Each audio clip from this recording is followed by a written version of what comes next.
Сайн байцгаана үзэгчдээ амралтын өдөр тань гэр бүлийн халуун 7 амьсгалын дор аз жаргалын нийт хөрөөр цалгин сайхан өнгөрч байна уу.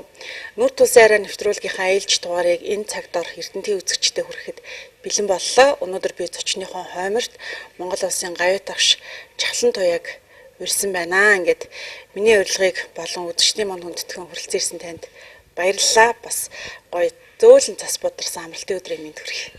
За баярлалаа. Нэрэл одоо зөөлөн цас бодорсон. Нөгөө зунаар хэлэх юм бол одоо нартай бороо гэдэг шиг нартай цас орсон их сайхан өглөө тарлаа.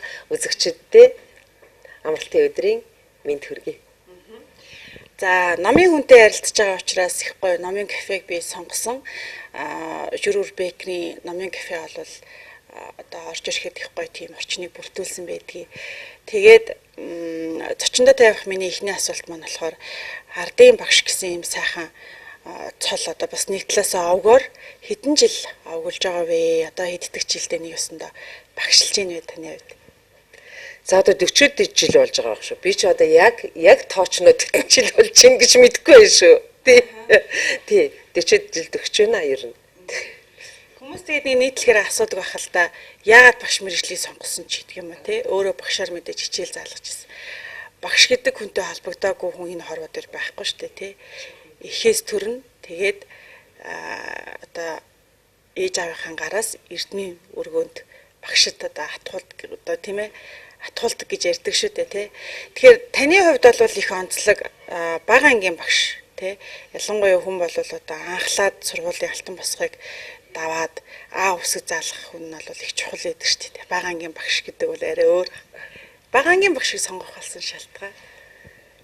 За одоо ер нь миний сонгох болсон шалтгаан бас их сонион. Гэхдээ би ийм асууна гэж юусэн бодсонгүй. Энэ сонгох болсон шалтгаан миний одоо хувь арин шинтэй холбоотой байж магадгүй.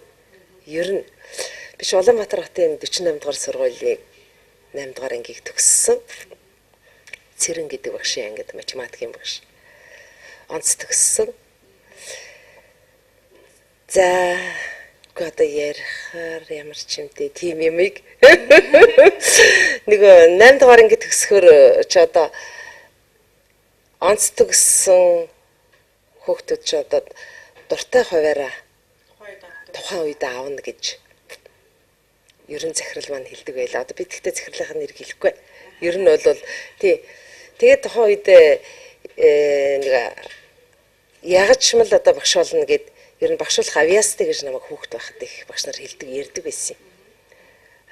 Тэгээд багшийн сургууль авчия. Багшийн сургуульд байжгаад стипендтэй сурж байгаа. Тэгээд багшийн сургууль онц төгсөөд ингээд гэдэл бодоод багшийн сургууль авах гэсэн чинь надад 2 өгдөг бай. Үгүй биш дээ нэрээ. Тэгээ өөр хүүхэд авсан. Нэрийн чилээд яхав. Тийм. Тэгээд би чинь тухайн үед боловсролын яамны орлогч сайд нь Гадинжид тэгээд эмэгтэй байдаг байсан. Тэгээд боловсролын яамд ингээд дуртай хуваараа аавна гэсэн мөртлөө би онц төгсөн надад хуваар өгөөгүй. Онц төгсөөгүй хүүхэд миний авах гэсэн хуваарийг авсан гэсэн юмыг хүргэдэм байгаа үстэй би. Тухайн үед тэр чинь одоо тийм үед 8 дугаар ангийн хүүхдийг ин гэдэг чинь бас амархан биш л байхгүй тийм цаг үед. Тий. Тэгээд би чинь Гадинжид сайдын урилгаар шалгалтгүй багшийн сургуульд гарын үсгтэй урилгаар орж исэн шүү дээ. Мондөг сонин түүх байна тий. 40 жилийн өмнө ирж байна. Тий. Анх удаа ярьж байна. Ягаад ч юм нэг тийм одоо тухайн үед тийм жоохон хүүхэд байхасаа захиралтайгаа тэрсэн ч гэдэг юм уу тэр нь эвгүй юм шиг санагдав. Вирус энийг одоо Эрдэнэтэд бол ерөөс нэг ч хүнд ярьж байгаагүй. Зүгээр Улаанбаатарт бол миний нагас зах тэдний гэр бүлийн мэднэ бусад хүн бас мэдэхгүй. Багшийн сургуульд ч би ороод ирнэ ярьж байгаагүй. Ийм шалтгаанаар орж исэн гэдгийг. За их сонин түүхийг Эрдэнэтийнхээ үзэгчтэй хуваалцах тийм гоё боломж олдлоо тий. Тэгээд багаангийн багш гэдэг бол нөгөө арай илүү ийм ачааллыг өөртөө авдаг гэж боддё. Нөгөө талаасаа цэцэрлэгээсээ дөнгөж сургуулийн босоо халахж байгаа хүүхдүүдтэй ажиллана гэдэг бол бас л их өөр хүнд хөдөлмөр. Харьцангуй нөгөө аав үсгээ заалгачихсан. За эрдэм ном гэдэг чинь ийм зүйл шүү гэдгийг мэдсэн хүүхдүүдтэй ажиллах бол харьцангуй өөр.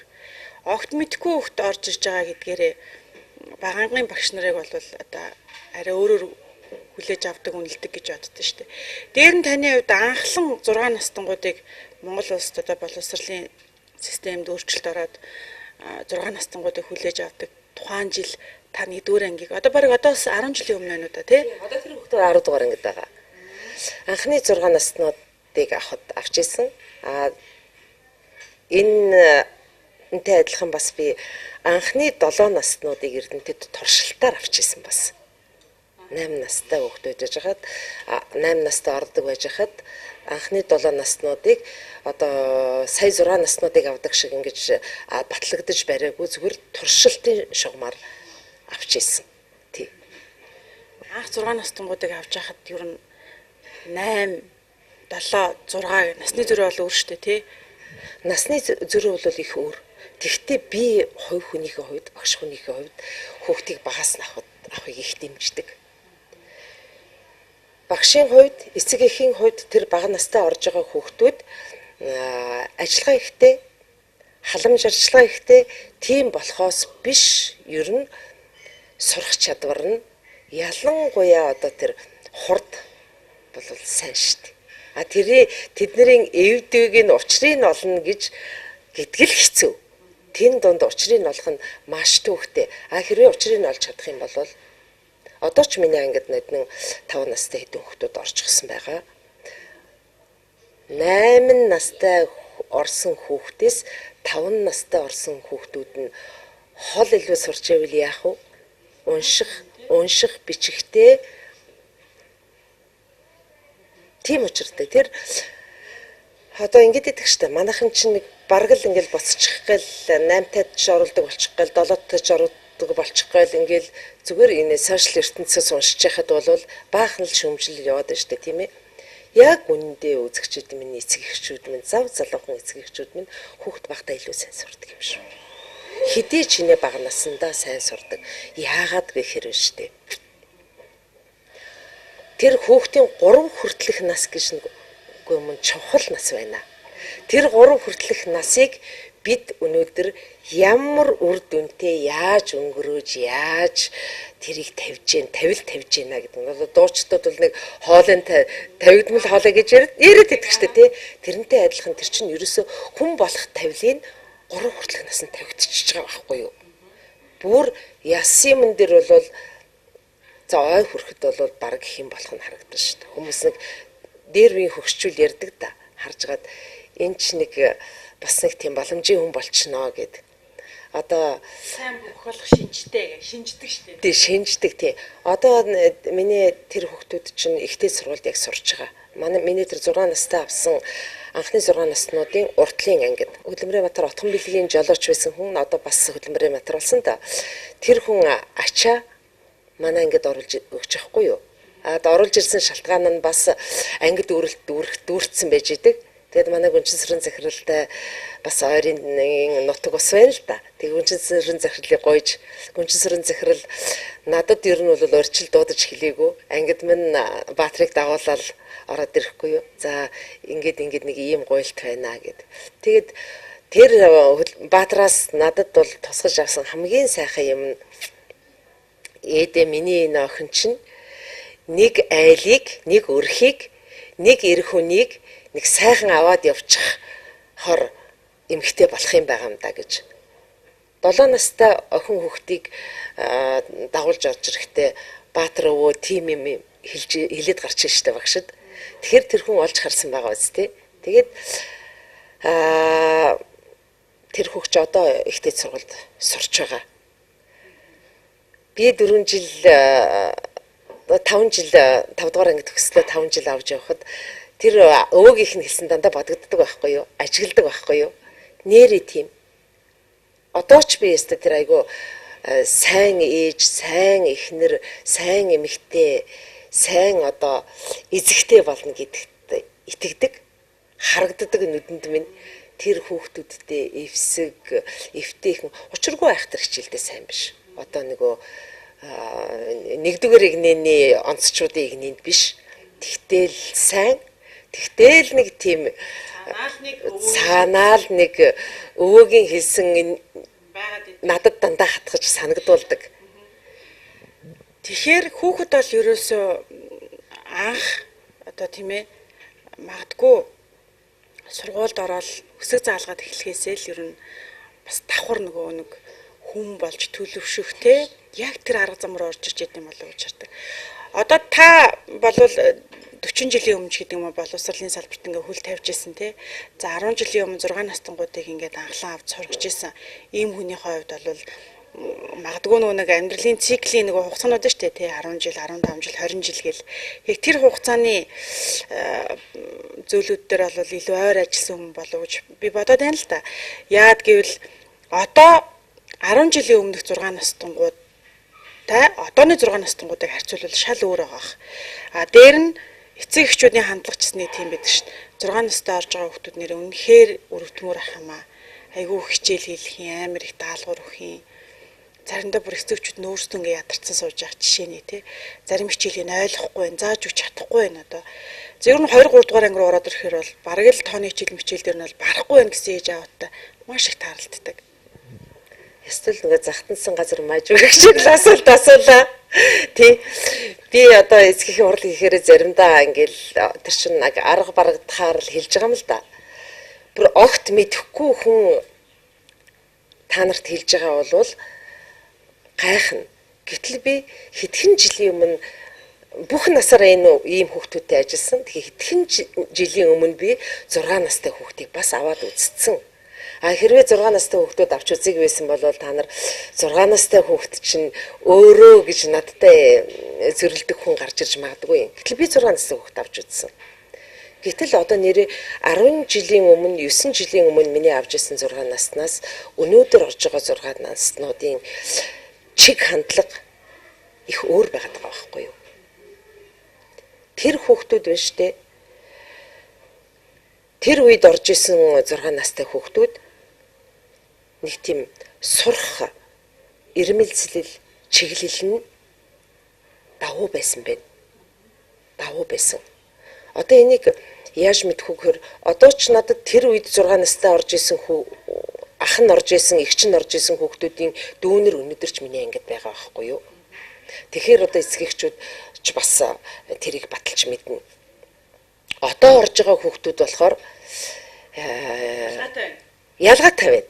А тэгтээ сэргэлэн гэл нэг манайхан тэгдэг штэ.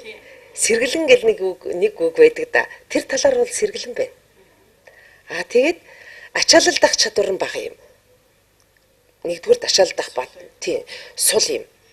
А хоёрдугаард тэр нэг юмыг нухацтай харах өөрөөр хэлбэл би юу гэж хэлэх гээд миний их хэлдэг үг болохоор хүн болгон өөрөө нэг ухаан өвөрлж гарч ирдэг юм да. Өврийн ухаан үн төлбөргүй бурхнаас хуваарлаад өгсөн нэг юм байдаг юм да. Монголчууд нэг хэлдэг шүү дээ хар ухаан гэж ярьдаг да тий. Тийм хар ухаан их бага юм. Одоо энэ хүүхдүүдэд тэгээд ингээд хараад ахаар юунаас болоод байна гэд би одоо 2 жил их ажиллаа харлаа. Тэгэхээр яах чаргагүй л гэр бүлээс эцэг эхээс л хамааралтай байна. Эцэг эхээс. Тэгээд тэрнтэй холбоотой би юу тий өссөн орчинтай. Манай одоо Эрдэнэтийн сайн мэдэнд чич бас мэдэх байх. Манай 4-р сургуульд Сандаг очор гээд нийгмийн ухааны их олон улсын олимпиадад шавь нэрэнж төрүүлж исэн өөрөө ч жил дараалан төрүүлж исэн их сайн багш байсан юм да. Одоо шинэ Монгол сургуульд байгаа. Тэр манай Сандаг очор нэг өдөр надтай юм ярьж байгаа. Бид хоёр яриа их нийлэн ярьсан чинь хүшээж авахшаа. Энэ нэг нийгмийн чинь 90-ад оны чинь ороо бусгаа үед энэ боловсрал чинь энэ сургуулиуд чинь бүр давгүй юу ч болоогүй юм шиг үүрээд гарцсан. Тэгсэн чинь одоо ингээд 2000 он дөхөөд гараад ингээд ирсэн чинь энэ сургууль боловсролын байгууллага чинь бужигнаад хүндрээд ингээд эхэллээ. Энд чи одоо юунаас болоод байна гэдэг тэр ярихгүй юу. Тэгсэн чинь намайг хэлэхээс өмнө манай санд гэлж байгаа. Би ингээд бодоод исэн ч багшаа. Энэ эцэг их нь л суураас болоод байна гэж бодоод байна. тэр 90-ад оны давснаас өөр юмгүй байх хугацаанд чинь эцэг их нь харьцангуй бат бөх ноён нуруутай хүмүүс байжгаад дажгууд аваад гарчлаа. Өнөөдрийн энэ нөхдүүд чинь нөгөө нэг жоохон уяхан туяхан улсуудаа эцэг их болоод ороод ирэх шиг боллоо гэдэг нь тэр нь үнэн байгаад байгаа байхгүй юу? Одоо ингээд харахаар нөгөө гэр бүлч гэсэн нэг тийм сонирн болоод эхэлж байгаа. Гэр бүлийн бат бөх чанар чиг жаахан хэврэгшээл ингээд ирсэн ажиглагдаад байгаа юм л да. Тэгээд ингээд харахаар өнөөдөр харахад нөгөө 90-ад оны үед бас нэг жоохон эрхчлөө гэдэг чинь ийм байна гэж идэх гээд гарч эхэлсэн нөхдүүд чинь зарим нь өвөө эмээ болоод тэднэрийн нөгөө ганцхан наманд хаягдаад гэртээ замбраагүй үлдчихсэн тэр үед эрхчлөө идлээд л замбраагүй кино мэнэ үзээд эхэлжсэн нөхдүүд өнөөдөр ээж ав болоод эхэлчихсэн байж идэг. Тэгээд ингээд харахаар хариуцлагагүй өвөө эмээр байна. Би бол одоо надад нэгдүгээр ангиуд эцэг эхийн хурал дээр бүр хариуцлагагүй ээж аав нар эмээ өвөө нар бас тийш үү гэдэг. Өвөө эмээ болох боломжгүй хүмүүс өвөө эмээ болсон байх шүү өнөөдөр. Ээж аав болох нөхцөл нь бүрдээгүй үед ээж аав болсон нөхдүүд байна шүү. Одоо ингэж ажиглахад гомдвоо та нар. Одоо нэг нөгөө л хэллээ шүү гэж би хэлсэн. За нэгэнт одоо бага ангийн багштай тэр дундаа бас гавьяа тогштой ярилцж байгаа учраас ялцчвал бидний яриа нөгөө хүүхд рүү чиглээ явчихад байна л да тий. Нэвтрүүлэг хийснээс хойш баг 2 3 асуулт маань энэ чиглэл рүү явчихсан. Тэгээд саяхан одоо нэлийн хүчтэй нийгэмд багш нар боловсролын салбарын маань бол үгээ илэрхийлж тэмцлийн хэлбэрт бас шилжлээ л дээ. Одоо жавхлантай явагч маань бол бас албандаа гарчихсан. Нэг өсөндөө тийм ээ тэтгэвртэй гарчихсан. Тэгээд хувийн хвшилд бол бас ажиллаж байгаа хүнийхээ хувьд магадгүй энэ тэмцлээс харьцангуй хол байсан баг. Гэхдээ энэ салбарт өөрийнхөө 40 жилийн амьдралыг зориулсан хүн багш нартайгаа ойр байдаг хүний хувьд энэ тоон чанагдчихсан хүнийхээ хувьд бол ямар үзэл бодолтой хүлээж авч иваа. Хүмүүс их олон янзаар ярьж байна л да тийм ээ. Энэ тэмцлийг нэг өсөндөө буруулгын багш нар өөрсдөө чадвараа ингэхгүй ээжж цалин ингэж ярьлаа л гин. За зарим нь бол багш нар тэглгүй яах вэ? Оюуны маш хүнд хөдөлмөр хийдэг хүмүүс ирээдүйн одоо Монголын ирээдүйн улсын юм хүмүүсийг бэлтгэж байгаа хүмүүстэй бид анхаарах ёстой гэл хоёр талын юм олон байр суур үзэл бодол зөрчлөөнд дундлын тэмцэл ерөнсөөр байгаа л одоо ч бас явсаар л байгаа хэцэн шийдэлтээс харахын хүрээгүй л байна. Цалин мөнгөний тухайд бол одоо яг бас дан ганц багш гэхээс илүү төрийн байгууллагын бүхий л ажиллагсдаг гэж харах нь бас зөвлөдөө тэр тал дээр нь бол би бас байгаа нэгдүгээрт. Хоёрдугаарт багшийг гэж бас онцлох, эмчийг гэж онцлох тийм нэг бас үндсэн шалтгаанууд байна. Тий. Багшийн цалин бол ер нь л тэгэл улс орон карманыхаа хэмжээгээр бас ер нь зайшгүй нэмэх шаардлагатай. Зайшгүй нэмэх шаардлагатай. Энэний цаад үндсэн шалтгаан нь бол миний бодоход олон жилийн угшил хор хохиролтой юм нь энд цалин багаас хамаарат энэ мэрэгжлийг сонгох хүмүүсийн чадал чансаа буураад явчихж байгаа. Ихэвчлэн л одоо нэг л банкир болох гэл ингээд яваад өгч штэ тийм ээ. Тэр утгаараа би нэг хөөрхөн юм ярьж хөө. Жижигхэн тэр үед би сонсоод гуниг үсчихсэн. Нэг багш мэрэгжилтэй байсан хүн миний танил банкнд ажилдаг болжээ. Мэрэгжлээ сольж. Тэгтээ сургууль соёлд явж сурч байгаа төгссөн байна л да. Тэгээ тэрнийхээ дараа хэдэн жилийн дараа надтай таралдаал ярьж байхгүй юу? Нэг айхтар шавьяастай багш байгаагүй л дээ. Тэгээд нэг ярьжсэн чинь хоёлаа ярьж байгаа. Ямар байна да гэдэл би ярихгүй гэсэн чинь за яг багшийг бодоход арай хариуцлагатай ажил юм да гэсэн чинь би бүр ямар их хүнд байдалд орсон гэж бодно. Багш чинь үн чанартай бол яг олж харсан хүнд ямар их чухал мэрэгжил, ямар их чухал мест гэдэг дээр чинь байж байгаа байхгүй юу. Тийм олон хүүхдийн ирээдүйг, тийм олон хүүхдийн хувь заяаг, тэр ирээдүйн хувь заяаг даана гэдэг чинь тэр хүүхдийн Атрагийн хүүхдийн ард атрагийн гэр бүл тий. Гэл ингээл өчнөө олон юм байж штэ. Тэр утгаараа өнөөдөр зүгээр нэг хамгийн нийгэмд байгаа багаахан цалин дундажаас доогуурх цалин авч явах бол бас харамсалтай. Миний бол ерөөсө бодож байгаа юм бол тийм. Энэ үеиг би ганцхан өнөөдөр хэлж байгаа юм байна. Их олон жилийн өмнө 90-ад онд би багш нарын баг хурал дээр Гарнакийн тайзан дээрээс эндрийн араас нийтэд бүр ер нь урайлж ямны төлөөлөгч ирсэн байхад хэлж ирсэн шүү. Өнөөдөр багшийн сонгон шалгаруулалт гэдгийг одоо зөв авахгүй бол болохгүй байна гэдгийг тэрний дараа одоо манай Батбаатар даргаас гэлээд хэд хэдэн хүн бас энэ тал дээр хэлжээсэн одоо бас хэлж л байна. Ер нь бол нэмэх хэрэгтэй. Нэмэхдээ нийгмийн энэ дунд сургууль төгсөж байгаа хүүхдүүдийн дундаас дээш чадвартай хүүхдүүд багшийн мэрэгжлийг, эмчийн мэрэгжлийг сонгох хэмжээнд авах хэрэгтэй ер нь. Тийм хэмжээнд болох хэрэгтэй. Гэтэ сүүлийн үед боловсролын салбарын боловсон хүчний асуудал их өндөгдөг боллоо шүү дээ. Тэгээд ингээд нөө боловсролын салбар өөрөө ийм айгу тогтворгүй байна л да. Нэг бодлого шийдвэр гаргадаг, нэг системийн өөрчлөлт явагддаг. Тэр нь хөрсөн дээрээ бууж амжаагүй байтал дахиад нэг өөр бодлого шийдвэр гаргадаг. Сайдч тогтгой байсан яам гэл ингээл шүүмжлэл бол их байна. Дээр нь сайн туршлагатай багш нарын орон зай одоо бүр харьцангуй багасч эхэллээ. Ихэнх нь тэтгэвртэй гараад явчихлаа. Тэдний орон зайг нөхөх сайн багш нар байж чадахгүй байна. За тэгээл дандаа хот хүрээ мэдлэг сайтай, туршлага сайтай багш нар нь илүү цалинтай ажил хайхын тулд хувийн сургуулиуд руу орж эхэлж байна. Гэл ингээл явах юм бол их олон зүйл ярих байх л та. Тэгвэл багш нар үнэхээр яг чадахын хувьд яагаад ингэж сайн бэлтгэж ирж чадахгүй юм бэ? Саяны хэлсэн магадгүй цалин хөлс багшийн мэргэжлийн үнцэн алдагдсантай холбоотой байгаа нь гүү ч юм уу? Одоо бол нэг тэгж штэ эцэг эхчүүдээс нэг заримдаа багш нар айсан тий.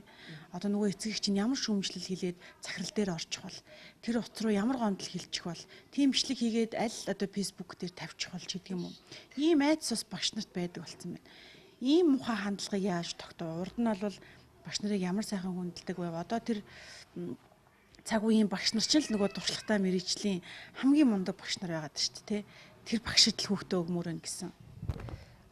Одоо энэ боловсрал гэдэг өнөөдөр боловсралыг их тийм өрөөсгөл авч үзээд байгаа байхгүй бид нар.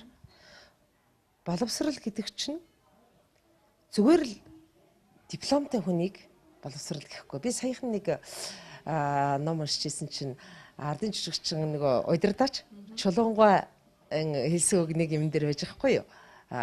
Тэгсэн ингэсэн байгаа. Чи юугаараа надаас илүү энэ цавцсан цаасаар л илүү юм байгаа гэдэг нөгөө дипломыг хэлсэн байна л да. Тэр нь түүнээс авч үзлээ ч гэсэн миний ерөөсө бодол бол энэ боловсрал гэдэг чинь хүндээ байгаа. Одоо би засгийн хурлын хэрэгч гэсэн л хэлдэг юм. Сайн хүүхэд төрүүлээ таминэ. Хүмүүс яагаад сайн хурдтай болох гэдэл ингээл үйлдвэр ухсаагийн сайжруулалт байгаа мөртлөө өнөөдөр хүний сайжруулах ийм арга хэмжээг авч чадахгүй шүү дээ. Өнөөдөр энэ хүний сайжруулах арга хэмжээг авахд өнөөдөр хин төрөө игнэнд явах ёстой гэх юм бол сургууль боловсролын байгууллага,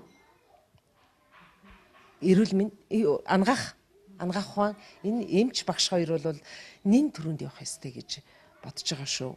Сайн хүн сайн сурлагатай байна да тий. Оролдох төдий сайн сурах. Оролдож байгаад сайн сурах. Ерөөсөө өөрөө маш сайн өгөгдөлтэй сайн сурах хоёр хүүхдийн хооронд чинь өдөр шиншиг ялгаатай шүү. Энэ багш нарын хооронд ч гэсэн тийм штэ. Оролдлоготой хичээлдээ их сайн бэлдэж байгаад хичээлээ сайн явуулдаг сайн багш нэг байна. Нэг хэсэг нь байна.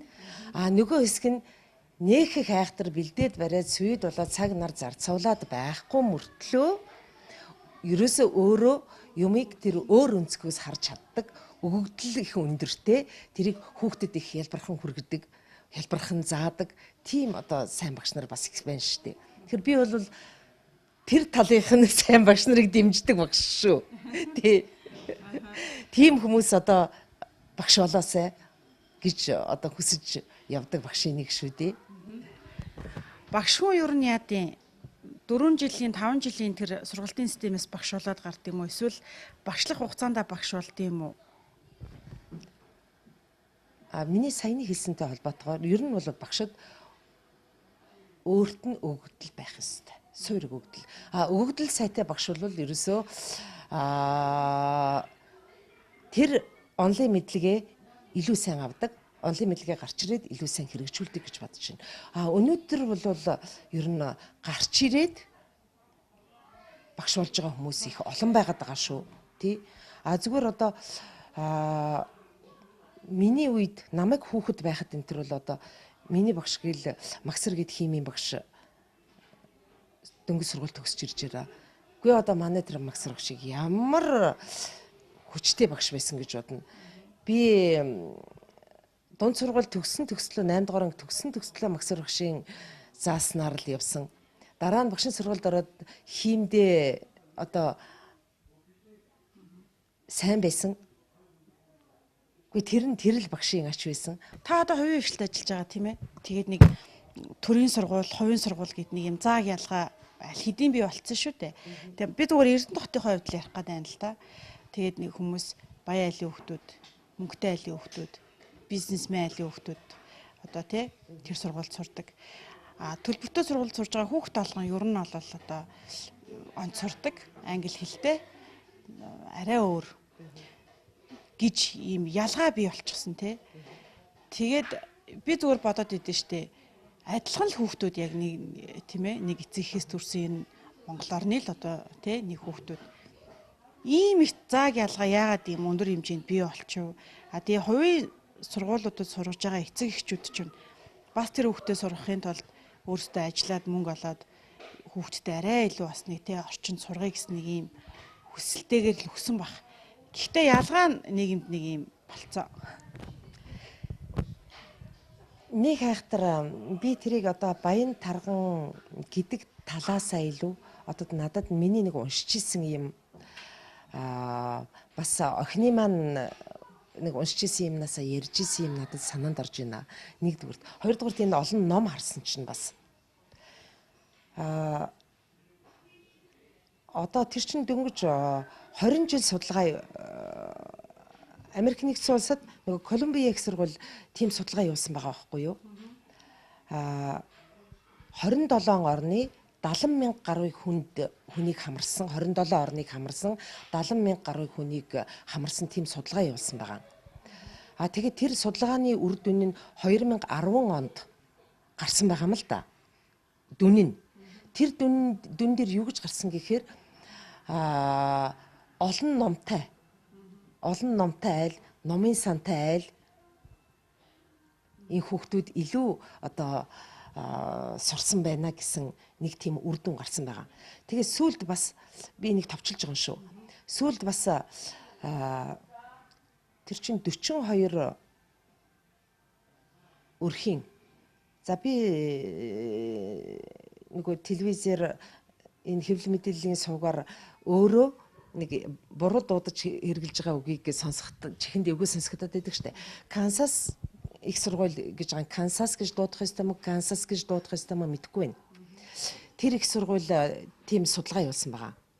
42 гэр бүл. Тэр 42 гэр бүлийн 13 гэр бүл нь одоо манайхны хэлдгээр бол баян гэдэг юм уу, чинэлэг амьдралтай. 10 нь болохоор дундаж, 13 нь болохоор дахиад 13 нь дундажаас доогуур яг хөө тэн дээр тийм ядуутар гэсэн үг хэрэгэлсэн л байгаа юм л да. Би тэрийн дундажаас доогуур гэдгээр нөхж байгаа. Тэгээ 6 нь болохоор тусламжаар амьдардаг. Тийм гэр бүлийн бүл дээр судалгаа явуулсан байгаа. Тийм 42 хүн дээр гэр бүл дээр тэгсэн чинь тэрний тэр дээд төвшнийх нь амьдралтай айлын хүүхдүүд илүү сурсан байгаа.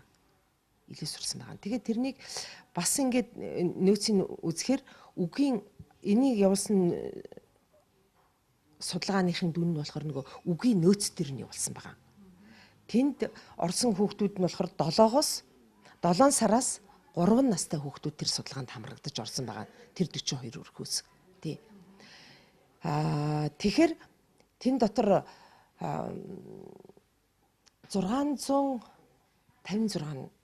гэжсэн байх. 650 гаруйн 56 л гэжсэн шиг санагдаж байна. Нөгөө доороос тусламжаар амьдрдаг айлын өрхийн хүүхдүүд. Тэгээд 1251 байсан баха. 1251 гэжсэн санаж байна. Тийм нь болохоор нөгөө дээд түвшнийх нь айлын хүүхдүүд. Илүү одоо сайн сурсан нь илүү үгийн нөөц ихтэй байсан байгаа. Тийм. Тэгээд 2000 хэдэн болохоор нөгөө нэг дундаж төвшнийхэн. Эндээс би одоо юг хэлэх гээд байна вэ гэхээр нөгөө тэр 3 хүртэлх наснда ямар орчинд амьдарч байгаа түрүүнийг би цогц дурдаад өнгөрсөн тийм ээ. Тэгээд энэний үр дүн нь 9 настай тэр судалгаанд орсон хүүхдүүдийг ингээд яваад 9 настай болсон хойно нь үтсэн байгаа. Тэгэхэд тэр 9 настай хүүхэд нөгөө үгийн нөөц ихтэй, нөгөө ном ихтэй, нөгөө хангалуун амьдралтай айлын хүүхдүүд илүү сайн уншдаг, илүү сайн уншсанаа ойлгодог байсан байгаа байхгүй юу. Хэрвээ таны хүүхэд 3 нас хүрэхэд хангалттай одоо илэрхийлж чадахгүй, өөрийгөө илэрхийлж чадахгүй л байгаа бол тэрэн дээр зайшгүй анхаарах ёстой гэж би эцгийн урлагийг болгондоо хэлдэг.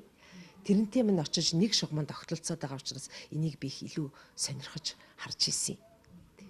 Энд чи одоо бүр яагаад бас энийг би асууснаас чинь хавирс хийгээд зөрөөд явчихваа гэхээр эн чинь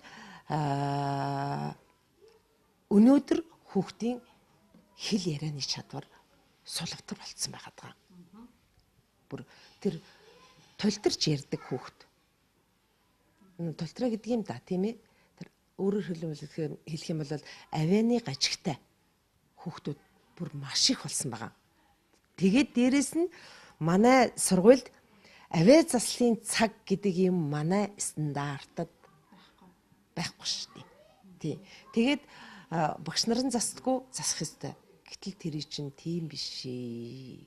Сургуульд сурна гэдэг чинь өнөөдөр ярианы хэлд суралцсан хүүхдүүд сургуульд дунд сургуульд яах гэж ордгийн гэхээр нэгдүгээр ангид яах гэж ордгийн гэхээр бичгийн хэлд суралцах гэж орж ирж байгаа шүү дээ. Бид бичгийн хэлд сурах гэж байгаа. Гэдгийг ойлгох хэрэгтэй. Тийм. Гэтэл нөгөө хүүхдүүд юу яана гэхээр ярианы хэлд хагас хугас сурсан хүүхдүүд орж ирж гин шүү. Эн чинь хүндрэл маш их төвг. Манай мэтийн хүмүүс л тэр авианы гажиг засах гэж ноцолдохоос биш хөрхэн амтад тэрийг засах гэж ноцолдох гэхээр багшд энэ залуу багш нарт нэгдүгээр цаг байхгүй. Хоёрдугаар тэр авиа заслыг хийх тухай сургууль нь заагаагүй байж магадгүй шүү. Тий, магадгүй гэж бодож байна. За, боловсролын салбарынхны тухай ярихаар их олон өргөн цар хүрээтэй сэдвэлтэй яалтчгүй. Тэгээ нийгэм нь өөрөө бас ингээд энэ салбартаа жоохон орхигдуулсан гэсэн бас тогтолцооны юм гажууд юмнууд яваад байгаа учраас бухимдалж ихтэй байгаа салбар. Одоо бол миний тавих гээд байгаа асуулт маань юу вэ гэхээр эцэг эхчүүд айгу бас нөгөө шантраад байна л да. Ялангуяа энэ жил 2000 гаруй 1-р ангийнхаа орчихсон. Тэгээд за өстө хүүхдээ хичээл хийлгэнэ гэдэг чинь өстө давахгүй даваа юм байна. Тэгээд айгүйх даалгавар өгч ийн гэл ер нь 1-р анги ч гэлтгүй бас сургуулийн хүүхдүүдийг хараад хахад айгүй олон хичээл орж ийн л доо. Нэг хүүхдэл 8-9 ном өглөө барайл гарч ийн. Тэгээд хүүхдүүд чинь гүнзгий анги гэл ингээд сургууль болгон том гүнзгий ангитай болох гол ингэсэн. Тэгээд нэг тийм дүр эсгсэн юмнууд энэ боловсролын салбарт бас их яваад байна уу да гэж харагдаад идэв. Нэг л их олон хичээл заагаад идэг үр дүн цаана юу байгаа хүүхэд юу ойлгож авч байгаа ойлгохгүй юмнууд байна. Орой ирээл 8 хичээл хийгээл нөөдгөнд нь толгоо эргээл сууж байна. Бас нэг дутагдал нь юу вэ гэхээр нөгөө гадны орны боловсролын салбарын бас эцэг эхчүүдийн хүүхдүүдэд тавьдаг юм маань хоол хүнс эрүүл мэндэд нь анхаардаг. Манай монголчуудын хэм маяг тийм биш шүү дээ. Өглөөний жоохон цай борцгоо идсэн бол идсэн. Эдээгүй бол тэр чигээрээ явал өдөр 12-1 хүртэл хүүхдүүд нь үлэн хоос явж байгаа л тэр үлэн хоосон тархитай хүүхдүүд яаж хичээл ойлгох вэ? Дахиад гүнзгий ангийн сургалт гэл ингээл явна. Ийм мэтчлэн багаас нь эрүүл мэндийн давхар алаад байна уу гэж би зүгээр хараад идэв ш. Нэг бол нэг сургуулийн угаасны бишгийн эд нь өөр сонголт авахгүй болсон. Ер нь сайн боловсрал эзэмшин, чанартай боловсрал эзэмшин гэдэг чинь хүн ерөөсөө эрүүл байх ёстой юм шүү. Эрүүл байж иж бас ашаалал даадаг байж иж тийм ээ, хүн бас илүү ихийг сурах, мэдэх, цаг нараа зарцуулах юм байгаа. Надад саяны тавьсан асуултнууд дотроос нэг асуулт ястай намайг маажлаа. Нэг дүр эсгсэн гээд тэр дүр эсгсэн гэдэг чинь боловсралд байна гэхээсээ илүү өнөөдөр нийгэмд байгаа. Тий, нийгэмд байгаа. Тэгээд боловсрал өөрөө тухайн нийгэмний одоо бараг одоо нийгмийг бүхэлд нь өргөж яваа юм чинь боловсрал шүү дээ. Эмч багш хоёр бараг л нэр үнэн чанартай нийгмийг бүхэлд нь сайнтай, муутай, тэр намынхтай, энэ намынхтай бүгдийг ингээд нурмандаа үрж яваа юм штэ. Алинд нь чи би гэж ялгах эрх байхгүй, бүгдээрээ л үүргээ биелүүлж явж байгаа. Тэгэхээр нийгэмд нэгэнт ороод ирчихсэн ийм юмнууд бас боловсралдч бай, багш нарын дундч бай, эмч нарын дундч бай, хэний дундч бай чинь бас ороод ирж байгаа. Зүгээр ингээд боловсралгүй, боловсрал султай тэгсэн мөртлөө өндөр боловсралтай, чанартай боловсрал эзэмшсэн юм шиг дүр эсгсэн хүмүүс одоо өнөөдөр зөндөө байна шүү дээ, тийм ээ. Ер нь тэр боловсролын чанар гэдэг чинь их доороос, их багаас тэр төрмөлн давмгай байж ижил өнөөдөр боловсролынхын чанар нь үр дүнгээ өгөөж илүү өгöd байгаа. Төрмөл боловсрал багтай хүн тэр олдмолыг зүгээр яаж игээд олж болохоос биш, олдмолыг чанарын шаардлага хангасан хэмжээнд авч чадахгүй байгаа. Төрмөл боловсрал өндөртэй хүмүүс бол тэр одоо олж авж байгаа олдмол боловсролуудаа бол шаардлага хангасан хэмжээнд олж авч чадаад байгаа байхгүй юу? Тийм учраас дүр эсгээд юм. За одоо хэлэхэд эцэг эхчүүд үү, багш нар уу? Нийгэм бүхэлдээ эсгэж байгаа. Багш нараас ч дүр эсгэн, эцэг эхчүүдээс ч дүр эсгэн. Одоо зүгээр би бол одоо даргатай харьцахаас илүү эцэг эхчүүдтэй, хүүхдтэй харьцдаг хүн шүү дээ. Тэг ингээ харж байхад бол эцэг эхчүүд дотор бас тийм дүр эсгэж байгаа хүмүүс бол байгаад байгаа. Анхаарат байгаа дүр эсгээд байгаа мөртлөө анхаардаггүй хүүхдтэй.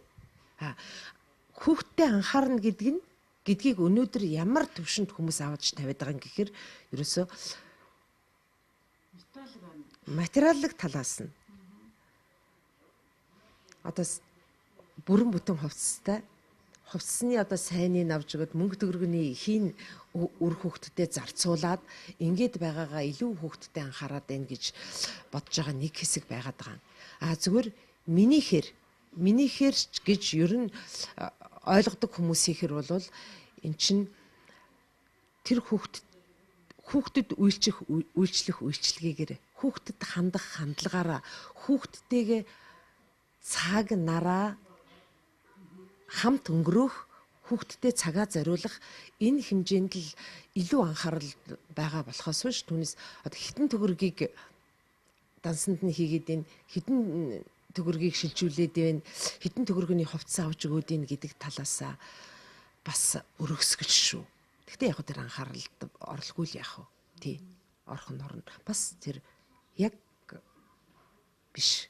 Өнөөдөр чинь нөгөө төдөөс төдөн насанд нь тэгж хий, төдөөс төдсөн насанд нь дагуулж сурах. Тийм одоо өнөөдөр эцгийнх юм аа тийм дагуулж сургах тийм юм бүр маш их хомос болсон. Яаж игээд л бушуухан нэг багшд авч одоо би чинь нэг суугаад нэг хэдэн жил 3 жил суучаад дахиад нэг хоёр хвшил рүү орж байгаа шүү дээ. Тэр сууж яхад бол одоо бүр гэрээсээ гарах завгүй суусан шүү дээ би. Давтлага аваалаа. Тий. Өөрсдөө болгочих юмыг болгодоггүй. Тэгээ би нэг хүүхдэд хэлжсэн байхгүй юу? Гэр чин 4-р микрт байж идэг. Манайх 5-р микрт байж идэг. Хүүхдээ дагуулад алхаад ирнэ гэхэд одоо нилээд хугацаа байна. Алхаад харна гэхэд нилээд хугацаа зарна. За таксидад ирлээ гэхэд чи бас хэдэн төгрөгөө зарцуулна. Тэгснээс ийм имийг ингээд та хоёр гэртээ суугаад хамтраад хийвэл хүүтэйгээ хамтраад хийвэл одоо чи чадах юм чадхал байгаад ах юм. Гэр чадахгүй. Ястай нэрээ ястай хэцээстэй хүүхдээ ажиллаж чадахгүй. Гэж байгаа байхгүй. Гэхдээ тэр чи ганцхан тэр хүнчтэй гэсэн юм биш. Тийм юм бол ерөөсөө түгээмэл. Тэгэл бушуухан л эдэн төгрөг төлөөд нэг өдрөмжүүлэхэд авчиад хайчдаг. Гэтэл одоо өдрөмжүүлэх гэдэг чинь юу блэ? Тий. Хүүхэд аав ээжтэйгээ тулаж харьцах, өөр нэгэн хүнтэй харьцах хоёр өөр. Гэтэл тэнд тэр багш бас дахиад тэр эцэг ихэд таалагдах хэмжээнд л ажиллах гэдэг. Одоо хараад байхад ихэвчлэн тэгж байгаа шүү дээ. Хүүхдэд таалагдаж ажиллах, эцэг ихэд таалагдаж ажиллах гэсэн юм бас их баримталдаг болсон байна шүү дээ. Таалагдахгүй, өөрт нь таалагдахгүй болоод ирэнгүүт багш нар руу дайралт хийдэг. Тий. Тэгэхээр хөрхий тэр хүмүүс чинь бас л ийм өнөөгийн ийм цаг хэцүү бас жоохон дутуухан шиг, дундуурхан шиг нийгэмд бас л тэр багш нар чинь бас л адилхан амьдрах гэл ядж байгаа хүмүүс шүү дээ. Тий. Тэгэхээр тэр хүмүүс бас нэгдүгээр амьдрах гэхээсээ илүү бас тухайн хүний нэр хүндэд энэ сошиал ертөнц чинь айхтар мохоо нөлөөлж шүү дээ, тийм ээ. Хүнийг айдаст оруулж гин, хүний нэр хүндийг гутааж байна. Тэгээд дараа нь үгүй байлаа гэхэд тэр цагаатсныг тэр хэмжээнд одоо залруулж чадахгүй байна. Гэх мэтээс эхлээл их олон юмнууд байгаа юм. Ном унших тал дээр ер нь багш нар бол хайрцангуй өөр гэдэг баг. Гэхдээ хүмүүсийн ном унших хандлага багасцсан гэд шүмжлээд байгаа шүү дээ, тий. Тэгэд одоо жишээлбэл ингээл жүр үрийн номын кафег ингээл харж хахад хүмүүс хүүхдтэйгээ ярих нь их ховор юм аа. Хүүхдүүд л хаяа орж ирнэ, эсвэл ганцаараа ч юм орж ирдэг. Бид нар нэг юм гоё гэр бүлийн ур амьсгалыг бүрдүүлэх, гэр бүлэрээ гоё хүүхдүүдэд агуулад ном уншдаг ийм орчин бүрдүүлэхийг хичээсэн гэл эдний хамт бол ярьж байна л да. Гэтэл яг тэр гоё хүссэн зүйлийг эцэгчүүд юусоо хийхгүй байна гинэ. Хүүхдтэйгээ ер ном унших гээд орж байгаа эцэг ихтэй хуруу дарам цөөхөн гэд. Ястай л тэр чинь бүр хичнээн чухал. Нөгөө нэг хамтраа та хоёр болвол гэдэг чинь уншихтаа дургүй юм уншиж өгөхгүй юм гээд байгаа мөртлөө манай эцэгчүүд тэгж өөрөө дагуулж унших нь их байгаа ер нь. Унш гэхээр унш гэчихэд өөрөө хажууд нь утсаа мажаад юм уу компьютероо таншуул сууж явах маягийн юмнууд их байгаа болохоос биш. Ер нь ингээд өөрөө шимтэж тэр хамтарч тэр номон дээр болсон гоё юмыг одоо хүүхдэд ингэж ургуулж ярьж өгөх энэ тэр юм нь одоо маш бага болцсон. Тэрийг бол зөвхөн одоо сургуулал хийдэг багш л хийх ёстой. Тэгсэнгүй байна. Манай хүүхэд уншихтаа дургүй байна гэж хэлээд байхаас биш уншуулах талаас нь өөрсдөө бас арга хэмжээ авахгүй байгаа. Үнэхээр бас ээж аав энд их хөөрхөн орчин энд ингээд хамт орж ирээд уншаад унсан юм унсан зохиолоо хөөрхөн зураг болгоод буулгаад найруул тэрнээс их болгож их авч бичээд энэ төр ингэх юм бол бүр хичнээн хөөрхөн юм орчин нөхцөл байна шүү дээ. Одоо тий өглөөнөөс хойш хийгдэж илүү одоо нэг айхтар хүн шахахгүй байна шүү дээ, тий. Би одоо болтолцоод ингээд бичлэг хийлгэхгүй байх гэж бодоход чинь бас нэг тийм юм багал харагдаад байна ер нь. Төрөний нөгөө миний ном ихтэй айл гэдэг чинь хийсэн судалгаа гэдэг чинь одоо саналаа. Гэр орондоо ямар хэрэглэгдэхүүн, ямар хэрэгсэл, ахуйн нөхцөлдөө ямар хэрэгсэл ихтэй айлынх нь хүүхдүүд амжилттай сурч яана гэдэг дээр явуулсан судалгаа юм шүү. Тэр нь болохоор нөгөө цахилгаан хэрэгсэл ихтэй, гаруутаас компьютер ихтэй гэдгээсээ илүү тийм ном олонтой, номтой их харьцдаг, тийм өөрөөр хэлэх юм бол одоо механик ажиллагаа ихтэй тийм айлынх нь хүүхдүүд гэсэн утгаар буусан юм шүү. Би бас их нэлээд дээр олж уншиж ирсэн юм. Хүмүүс ерөөсөө хүүхдтэйгээ мэдлж чаддгүй тий.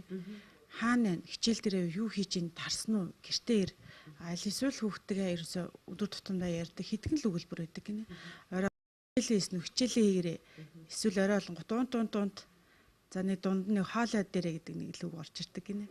Тэгээ бусад одоо харилцаа үгийн сан ер нь баг байх ойлцсон. Энэ бол маш бас одоо эмзэглэмээр ч юм уу тийм ээ. Эсвэл одоо бидний хандлагаа өөрчлөх ёстой ч юм уу нэг тийм л зүйл ер нь хэвшчээд байгаа гэдэг. Тэр энэ чинь бүр гарцаагүй маш чухал. Одоо түрүүний нөгөө хоёлаа нэг их сургуулийн явуулсан судалгаа гэд би тавчилж ирж байгаа шүү гэсэн шүү дээ тийм ээ. Тэрэн дээр чинь бас тийм байхгүй юу? Гэр бүл нь нээлттэй харилцаа ихтэй тэн дундаа одоо нөгөө намайг одоо багш болж байхад энэ төр бол хүүхдийг ганц үгээр хариулуулдаг энэ төр байлаа шүү дээ. Ганц үгээр хариулж болохгүй бүтэн үгээр хариулна гэдэг. Тэгээд тэр хүүхдүүдийн нөгөө үгийн сан гэд би тэрсэн та тийм ээ. Тэр нь энэ үгийн сангийн судлаа дараа нь гэр бүлтэй харьцаад үзэхэд ерөөсөө л гэр бүлдээ эцэг их нь өөрийнх нь хамгийн их ойр дотн харьцдаг хүмүүсийн хэрэгэлдэг үгийг л тэр хүүхдүүд хэрэгэлдэг байсан байгаа байхгүй. Тэр судалгаанд тэгж тодорч гарсан байгаа. Тэгэхээр өнөөдөр хүүхдийн үгийн сан бага байгаад байгаа шалтгаан нь гэр бүлд үгийн сан бага хэдхэн нөөц үгэн дотор л хэрэглээд байгаа. Хичээлээ хийсэн үү, тэгсэн үү, ингэсэн үү, даалгавар хийсэн, даалгавар тэмдэглэхгүй яасан бэ, хийхгүй яасан бэ, хүн ядарч ирж яхад хичээд байж ахгүй явда тий. Ингээл нэг тий яг үнэн чанартаа нэг ингээд би заримдаа хэлдэг байхгүй эцгийгчүүдэд. Заримдаа одоо та нар чинь ингээд харахаар үр хүүхдэд тонирхаад гомдоод хүүхдээсээ хайр халамж нэхэдч байгаа юм шиг тий ээжигээ асарсангүй хамгал ингээд тий чамайг л тижээх гэж чамайг сайн сайхан явуулах гэж өнөөдөр би зовж гин зүдэрч гин ийм үгийг нэрээ үнэхээр би одоо бүр энэ дурлал хараад гэлээ та нарыг л тижээх гэж зовж гин гэдэг үгийг битээ эцэг эхчүүд минь хэлж байгаа ч нэрээ дандаа тий тэр нь ингээд тийм хүүхдэд нь айгүй төвхтэй стресс төлдөг дарамт үүсдэг. Тэр чинь нөгөө нэг сэтгэл зүйн дарамт гэдэг чинь тэр буюу сэтгэл зүйн хүчирхийлэл гэдгийн чинь маш их том өгөгдөл тэнд өгөгдөж байгаа шүү дээ. Нөгөө мө хүүхд чинь хөрх амт нь нэрээ одоо би би л ээжихээ зовоогоод идэг юм бэ. Эсвэл нэр би таныг зовоочлаа уучлаарай гэж уйлдаг хайлдаг тийм ээ. Юу ч тийм юм байхгүй. Нэг өнөөдөр нөгөө бас агш нэрмжтэй олимпиад хэдэн хүүхд оролцуулсан юм. Тэгээд одоо ингээд би ч бас их тоо бодлоготой хоббитэй штэ. Тэгээ бодлого бодно гэдэг чинь хүүхдүүдэд тийм хэцүү юм биш амархан.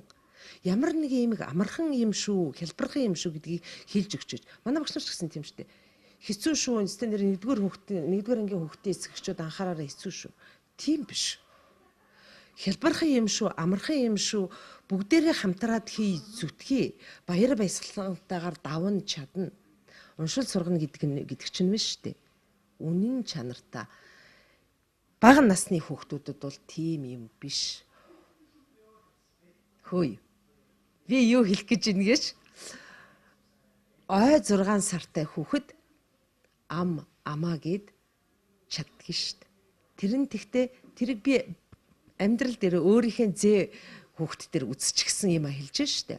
Тэгээ тэр нь бол яг уншиж байна гэхээс илүү хүүхэд тэрийг нүдэлчихэж байгаа байхгүй юу? Энийг би бас өөрийнхөө 3 настай хүүхдийг орос хэлтэй хүүхдийг нэг ээжигийн оюутан байхад тэнд төрсэн тэнд орос цэцэрлэг тавьсан ерөөсөө унган орос хэлтэй тэрийг 3 настай байхад нь уншил сургасан штэ. Зүгээр л уншил сурна тэр.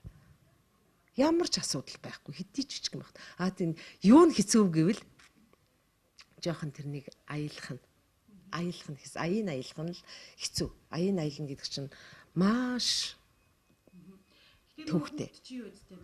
Тогтцоо чадвар гэдэг эцэгчүүдээс Өөрөө дагаад мөлхөн шүү дээ. Тий. Өөрөө дагаад мөлхөн шүү дээ. Одоо миний надад хүүхдээ авчирж өгчээсэн ээж би тэр ээж ярьж байгаа хүнд найздаа ярьж байгаа. Ястай хэцүү юм билээ. Чавх шиг харж байгаа. Нөгөө хүүхдээ манай гэрт авчирж өгчөөд намайг нөгөө завтай байх үед тэгээд хүүхдээ хараас байж идэг байхгүй юу. Тэгээд манай хүүхдийг чинь дагаал хөөрхөн амт мөлхөөд өөрөө өвдгөрөө мөлхөөд л нөгөөх нь гүүгээл ингээл явж идэг юм бил. Нэгдүгээр, хоёрдугаар нөгөө тэр жоохон хүүхдүүдийн чинь бид хоёр нэг төвшөнд очих хэрэгтэй байгаа байхгүй юу. Би дээрээс нь харж толгойнх нь ороод ир захаас илүү бид хоёрын харааны төвшин нэг төвшөнд орж ижил төвшөнд очижээж тэгжээж илүү их сурах боломж ихтэй. За ингээд амралтын өнөдөр үзэж та бүхэндээ өрсөн нүүр тал сайраа нэвтрүүлэг маань ээлж дугаар Монгол Улсын гавьяа тавш Чавлан туяатай ярилцаж өрнөлөө. Тэгээ бит хоёрын ярилцлага бол ерөөсөө тэр жигтэл боловсролын салбар ялангуяа бага ангийн хүүхдүүдийн талаар за 1-р ангийн 6 настангуудын талаар ер нь бол нэлийн түлхүү яригдлаа. Тэгээд үнэхээр багштай ярилцахад бол сонирхолтой. Магадгүй энэ жил одоо 1-р ангид хүүхэд нь нэлсэн орсон эцэгчүүдэд нэг ч гэсэн зүйлийг энэ ярилцлагаас бас олж харсан болов гэж ихийг найдаж байна. Тэгээд одоо гавь тогштой ярилцах юм завшаа олцсон энэ боломжийг ашиглаад бас одоо Чахлан туяа багштай нийт одоо эрдэмтдчүүдийнхээ өмнөөс бас баярлалаа илэрхийлье. Тэгээд ажил амьдралд нь сайн сайхныг хүсье. Нөгөө таны хэлсэн хүн эрүүл ээжиж их зүйл бүтээх ёстой. Тэгээд эрүүлийн хийг бас хүсье аа. Тэгээд урилга хүлээн авч хүрэлцэн ирсэнд баярлалаа. За баярлалаа. Тэгэд телевиз үзэж байгаа нийт үзэгчдээ бас бүгдээрэнд нь одоо эрүүл энхийг хүсье. Түүнээс гадна хүүхдийг би нэг юмыг одоо чухалж захий гэж бодож байна. Хүүхдийг хүүхдээр нь байлгая гэл нэг ярьдаг болжээ. Тэгээд хүүхдээр нь байлгана гэдэг чинь одоо зүгээр л хооллол хувцлал тоглоулал байхыг хэлэхгүй юм шүү. Тийм аль болохоор юм сурах эрдэмт шамдах хүнийг бол багаас нь эрдэм дамлуулж байгаарай. Аль болох багаас нь гэдгийг л одоо би бүр чин сэтгэлээсээ загч байна. Багдана гэж байхгүй. Багдана гэж байхгүй. Хэдий чиний багаас нь оролдох суусан төдий чиний хүүхэд амжилттай сурдаг. Тэр нь төдий чиний өөрийн болж хоногшдог хүүхдэд. Тэг ялангуяа тэр энэ хил засал, авиа заслыг бол ердөө нэрээ хүүхэд тэр хилд орох хугацаанаасаа л ингээл хожимдоод л эрэхтэл анхаарах хэрэгтэй. Тий. Тэгэд нөгөө бичгийн хил сурах гэж орж байгаа хүмүүс чинь ярианы хил сурна гэхээр хэцүү болчиход байна гэдгийг тэр ингээд хүүхдүүд нь бүгдээрэнд нь эрдэнтийн одоо гэр бүлүүдэд сайхан гэр бүлийг бүтээгээрээ сайхан гэр бүл бүтээн гэдэг нь үр хүүхдний эрүүл саруул эрдэм мэдлэгтэй зөв сайхан хүмүүжилтэй зөв сайхан чиг хандлагатай ийм байж ч л одоо сайхан гэр бүлийг бүтээн ингээд ерөөсөө л хамгийн чухал нийгмийн хамгийн чухал хэсэг бол гэр бүл өнөөдөр. Гэр бүл өнөөдөр тогтвортой сайхан оршин тогтнож байж гэр бүл өнөөдөр үзэл бодлын чиг хандлага хэдий чиний өөдрөг зөв шугамн дээр байх тусмал энэ боловсролын байгууллага чинь энэ эрүүл мэндийн байгууллага чинь энэ нийгэм чинь бүгдээрээ гэр бүл дээр оршин тогтдог юм шүү гэдгийг бүхий л гэр бүлүүддээ дараа гэр бүл бүтээх гэж байгаа залуучуудаа хүсье. Баярлалаа. Ингээд үзэгч та бүхэн хамралтынхаа өдрийг гэр бүлтэйгээ ая тухтай сайхан дурсамжийг бүтээж өнгөрүүлээрэ. Өнөөдөр Нур Тулс арай нэвтрүүлгийн зочны хойморт Монгол Улсын гай түвш Чахлан туяа зочлоо. Ингээд Жүрүр Бэкерийн номын кафегаас та бүхэн нэвтрүүлгээ бэлтгүүр гэлээ. Баярлалаа үзэгчтэй. Баяртай.